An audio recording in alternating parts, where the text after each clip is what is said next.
अस्सलामु अलैकुम friends, welcome back to गाजेस किचन। आज आपण बनवणार आहोत दोडक्याची भाजी। दोडका मी असा गोलाकार कट करून घेतला आहे।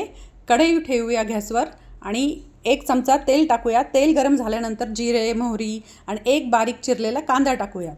कांदा चांगला परतून झाल्यानंतर 1 टोमॅटो बारीक चिरून टाकूयात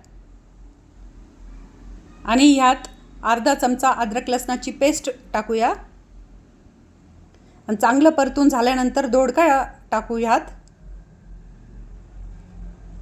आणि ह्या क्षणी घरचा मिर्च मसाला, हळदी पावडर, शेंगदाण्याचे कूट आणि चवीनुसार मीठ हे टाकूयात आणि चांगलं मिक्स करून 10 मिनिटे मंद आचेवर वाफेवर शिजून देऊया।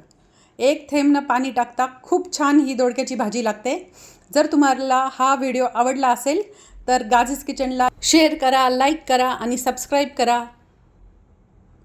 आणि तुम्ही पण ही भाजी बनवून मला कमेंट्समध्ये सांगा की तुम्ही कशी बनवता ही भाजी।